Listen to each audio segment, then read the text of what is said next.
بابا جی کا اصل کانسیپٹ کیا تھا؟ سلسلہ کلیامی ہے کیا؟ ڈلیور کیا کیا انہوں نے اور آج کیا چل رہا ہے؟ بس اس کے لیے دو معیارات مین ہیں. ایک یہ ہے کہ اس کی جو زندگی ہے وہ مخلوق خدا کی خدمت میں گزرتی ہے اور رات اللہ رب العالمین کی محبت.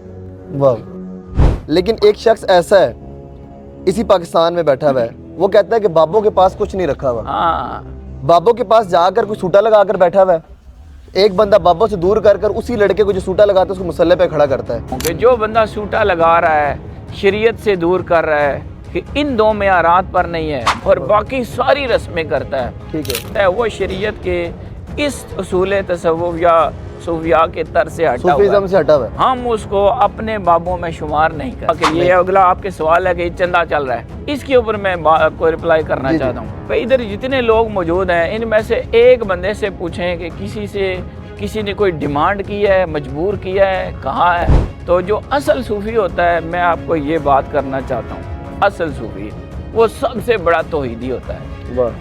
یہ میرا جملہ آپ یاد رکھیں. بالکل صحیح ہے. اصل صوفی اپنے رب کے سوا کسی سے نہیں مانگتا. بسم اللہ الرحمن الرحیم. السلام علیکم. میں ہوں آپ کا ہوسٹ محراب حبیب اور آپ دیکھ رہے ہیں ٹی وی تماشا. آج میں موجود ہوں آستانہ عالیہ قلیام شریف میں. اور ویسے تو آپ مجھے نعت کے حوالے سے بھی جانتے ہیں، منڈی سیشنز ہوتے ہیں، پوڈ کاسٹ ہوتی ہے، لیکن آج کی جو اسپیسیفک ویڈیو بڑی خاص ہے.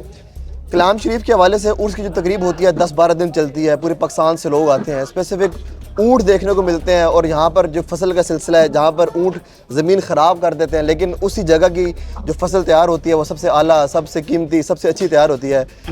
جناب صاحبزادہ راشد مسعود کلیامی صاحب میرے ساتھ موجود ہیں. ان سے بات کرنی ہے کہ قلیام شریف کے عرس کے حوالے سے اگر میں نیگیٹیوٹی بھی پیش کروں گا چونکہ لوگوں کی زبانی ہے، جس گلی سے گزرو کا آستانہ کھلا ہوا ہے، پیر صاحب بیٹھے ہوئے ہیں، چندہ چل رہا ہے، ماحول چل رہا ہے. دربار کے پاس سے گزرو تو ایک عوام کا جمع غفیر ہے، لاکھوں کے حساب سے لوگ آتے ہیں، آدمی عورتیں بھی مکس ہیں.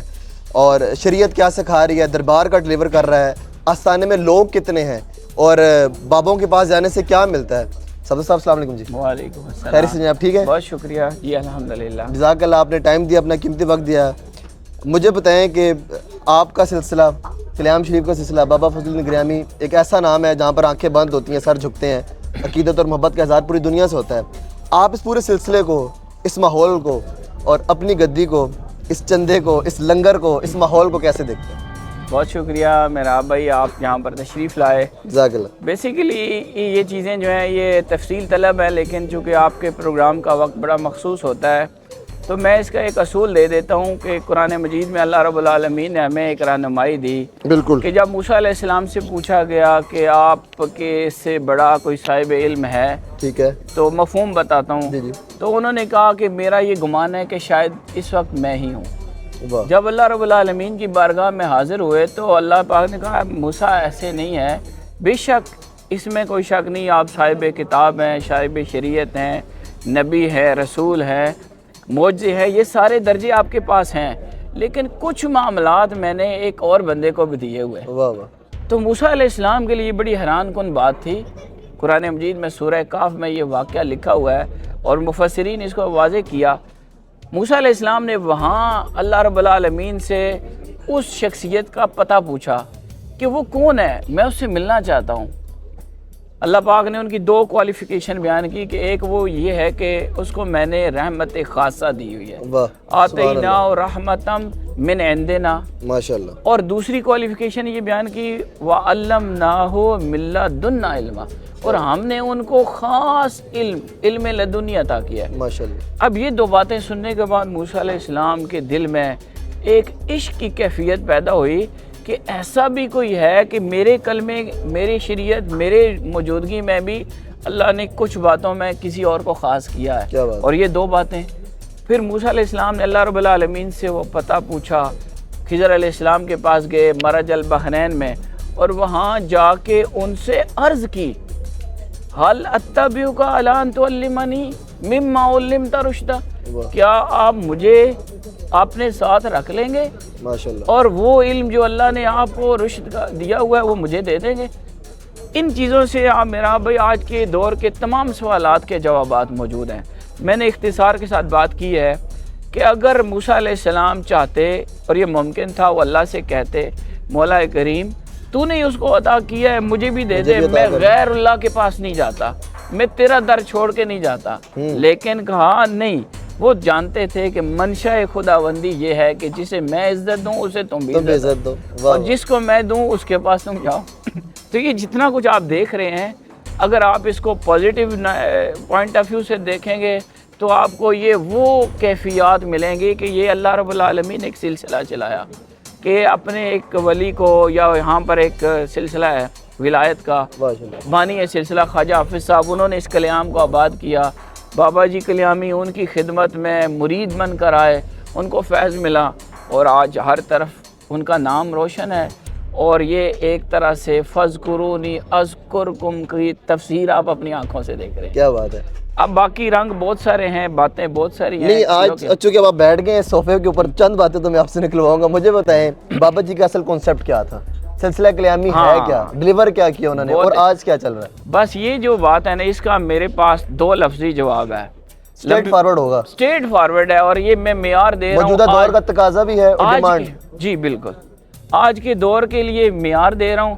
اور ہر بابا, چاہے بابا فضل الدین ہو, خواجہ حافظ جی جو بانی سلسلہ وہ ہوں, یا کہیں بھی کوئی صوفی ہے, اس کے لیے 2 معیارات مین ہیں. ایک یہ ہے کہ اس کی جو زندگی ہے وہ مخلوق خدا کی خدمت میں گزرتی ہے, اور رات اللہ رب العالمین کی محبت. میں آپ کے جذبات کو بھی سمجھتا ہوں اور آپ کی بات کے اس لیول کو بھی سمجھ رہا ہوں. لیکن ایک شخص ایسا ہے اسی پاکستان میں بیٹھا ہوا ہے, وہ کہتا ہے کہ بابوں کے پاس کچھ نہیں رکھا ہوا. ہاں, بابوں کے پاس جا کر کوئی سوٹا لگا کر بیٹھا ہوا ہے. ایک بندہ بابوں سے دور کر اسی لڑکے کو جو سوٹا لگاتا ہے اس کو مسلح پہ کھڑا کرتا ہے. اچھا, یہ جو بات ہے, الگ الگ باتیں ہیں, آپ اس کو کیسے کور کریں گے موجودہ دور کی اس میں ہم اس کو کیٹاگرائز بابوں کے پاس جانے سے کیا ملے گا؟ 2 باتیں میں کرتا ہوں کہ جو بندہ سوٹا لگا رہا ہے, شریعت سے دور کر رہا ہے, ان 2 معیارات پر نہیں ہے. نہ خدمت خلق اس کے پاس ہے, اس کی زندگی اللہ کی مخلوق کے لیے نہیں ہے, اور وہ اللہ کی یاد سے اپنے آپ کو جوڑے ہوئے نہیں ہے, اور باقی ساری رسمیں کرتا ہے. ٹھیک ہے, بڑے سے بڑے فنکشن کرتا ہے, جو بھی کرتا ہے وہ شریعت کے اس اصول تصوف یا صوفیاء کے طرز سے ہٹا ہوا ہے. صوفیزم سے ہٹا ہوا ہے. ہم اس کو اپنے بابوں میں شمار نہیں کرتے. بس سیدھی سی بات, ہمارے بابوں نے معیار یہی دیا ہے کہ اللہ کی مخلوق کی خدمت اور اللہ کی یاد اور اللہ کی رضا کے لیے. اگلا آپ کے سوال ہے کہ چندہ چل رہا ہے, اس کے اوپر میں کوئی رپلائی کرنا چاہتا ہوں. کہ ادھر جتنے لوگ موجود ہیں ان میں سے ایک بندے سے پوچھیں کہ کسی نے کوئی ڈیمانڈ کی ہے, مجبور کیا ہے, کہاں ہے. یہاں پر یہ سارے عاشق کٹے ہیں ماشاءاللہ. دیکھیں آپ کیا بھی آج انٹرویو آن پبلک ہو رہا ہے ماشاءاللہ. ہلکا سا اگر دکھائیں آپ یہ دیکھیں کہ یہ اپنے عشق سے, اپنی محبت سے, اپنے گھر بار چھوڑ کے بابا جی کی محبت میں اللہ کی رضا کے لیے آتے ہیں, اور ان سے کوئی مانگا نہیں جاتا. لاکھوں کے حساب سے لوگ آتے ہیں, لاکھوں کے لوگ حساب سے آتے ہیں. تو یہ جو ایک طریقہ ہے کہ لوگ جو بھی آتے ہیں اپنی محبت پیش کرتے ہیں, اور ان کو کسی طرح سے بھی کمپیل نہیں کیا جاتا, کوئی ٹیکنیک نہیں لڑائی جاتی اصل صوفی کی طرف سے. ہاں, بہت سارے لوگ ہیں جو ٹیکنیکل طریقہ اختیار کرتے ہیں اور لوگوں کو اپنی جینون مجبوریاں دکھا دیتے ہیں, یا کسی بھی طریقے سے ان کو موٹیویٹ کیا جاتا ہے. تو جو اصل صوفی ہوتا ہے, میں آپ کو یہ بات کرنا چاہتا ہوں, اصل صوفی وہ سب سے بڑا توحیدی ہوتا ہے. یہ میرا جملہ آپ یاد رکھیں. بالکل صحیح ہے. اصل صوفی اپنے رب کے سوا کسی سے نہیں مانگتا. اگر اس کو کوئی عام چلتا بندہ اگر وہاں بھی کہتے تو غلط نہیں ہوگا. میں کہتا ہوں اس پہ میرا جملہ یہ ہے کہ اصل صوفی سب سے بڑا وہابی ہوتا ہے. کیا مطلب؟ کہ وہ اللہ ہی کو مانتا ہے, اللہ ہی کو مانتا ہے, اور اس کے یہ یقین ہوتا ہے اللہ تو دے تو کوئی روک نہیں سکتا, تو روکے کوئی دے نہیں سکتا. اور پھر وہ اللہ رب العالمین کو اس کی شان توحید کے ساتھ, توحید فی الذات, توحید فی الصفات اور توحید فی العبادت کے ساتھ مانتا ہے, تب یہ سلسلہ اس کا چلتا ہے. کیا بات ہے. میرا آخری سوال ہے, میں اس انٹرویو کلوز کرنے جا رہا ہوں. جو آپ کے پاس مجھے اس کمرے میں بیٹھ کر نظر آیا, جو آپ کی باتوں سے اخذ کیا میں جب اس گلیوں سے بازاروں سے ہوتا ہوا گیا تو مجھے ایسا کچھ نہیں ملا. بس کچھ ایسی خرافات بھی ہو رہی ہیں کہ جو کلام شریف کی وہ ساخت ہی نہیں ہے, وہ ہے ہی نہیں, چکر ہی نہیں ہے, ڈیلیوری وہ چیز ہوئی نہیں. بابوں سے جو چیز ملتی ہے, اولیاء سے جو چیز ملتی ہے, وہ تو کچھ نظر نہیں آتا. آپ نگلیکٹ کرتے ہیں اس چیز کو؟ بالکل, میں اس کو نہ صرف نگلیکٹ کرتا ہوں بلکہ میں کنڈیمڈ کرتا ہوں. اور جو یہاں کی انتظامیہ ہے, ہم پارٹلی اس کا حصہ ہے, لیکن جو بھی انتظامیہ ہے, میں نے ان کے بابے کو, وہ فوت ہو گیا, میں نام نہیں لینا چاہتا,